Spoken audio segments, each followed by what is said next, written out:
What qualities and skills should a good storyboard animator have? Well, they definitely should have a good grasp on the basic animation fundamentals.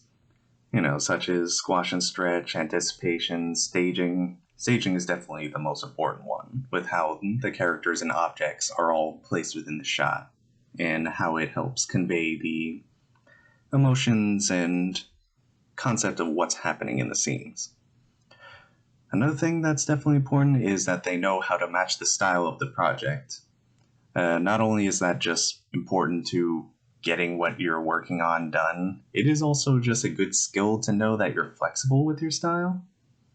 And another thing that I feel is important to have is to understand the shots that you use in the storyboards, because if you've got some emotions that are way more intense, then you definitely want things that are a little closer, like a close-up or an extreme close-up. But if you want just like casual style or like emotions, then you'd probably have like a medium or wider, kind of like how I'm staged right now in this. And definitely should have a good range of character motion, that way anyone further down in the production line knows from your basic follow-throughs of how it looks in the storyboard of know what they're trying to animate here. And definitely one thing that's a good thing to have is to be able to basically create the storyboard even from not too much information. Like if you just got the script, then you'd be able to kind of get the characters, generally how they look, what they're doing, what kind of the environment looks like. Those are all just really important things that I feel most storyboard animators should have the capability of doing. How do I incorporate feedback into my designs? Well, I always like to take notes of what they say, and if this is an oral critique, whether it be me and the producer, or the producer and everyone else on the production crew. And if it's something in writing, like on a piece of paper or by email, then I always do like to make note and highlight things that are the most important or things that have to be done for the final product of the storyboard. And another thing that I do is I like to ask for elaboration on things that are written a little vaguely or things that I just didn't quite understand what they meant. Like, say, in a specific frame or like a range of frames in a storyboard, they say they want a better depth of field. Then at that point I would ask to clarify, would you like that in a closer depth of field or a further back depth of field? That way I know which way they would like me to do it, and I can put all of my thought and efforts into making what they want. And a time that I have received hard criticism in my work would be definitely in my times at my internship at VIP Works, that I have received harsh feedback where I basically had to rework the video ad from the ground up, but I don't let that get me down. I do the research, I take note of everything they told me needed to be changed.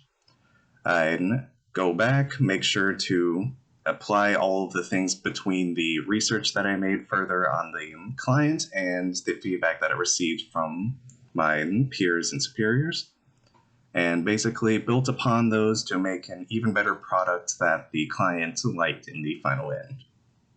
So say I'm put in the hypothetical that I was told to design a storyboard with very little or practically no context, like I was just handed a script and said design a storyboard.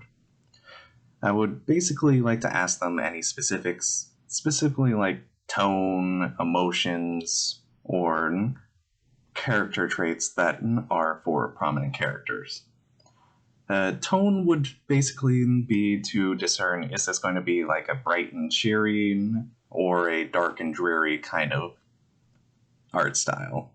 It would definitely help me and everyone else down in the production line with understanding that. The emotions displayed, as stated earlier, that basically helps me discern like which camera shots would best help represent those emotions displayed. Like intense ones be really close up, more casual ones be in this sort of medium range, and like sadness and isolation would be very far out shots. And any particular character traits that would help me and other people down the production line be able to discern like the main character or characters. Like say they have long flowing hair, or or are a little more rotund in design, or they also have like a specific kind of clothing style. That way we're not trying to determine, okay, who's this guy? Is this just a random background character or is this the main character? And that sort of stuff. And basically, if only the script was provided, then I would definitely, after asking those questions, I would make notes on basically all of the scenes, how they are described in it, and if they're not, or just given like a general office space, just a standard apartment room, then I'd basically try to extrapolate a general look of that. And same for character designs, I try to discern from what's written there and of how they look. And also any specific tones or staging, how it is in the scene. And definitely try to also figure out the style of this project. That way I also understand how to create this storyboard.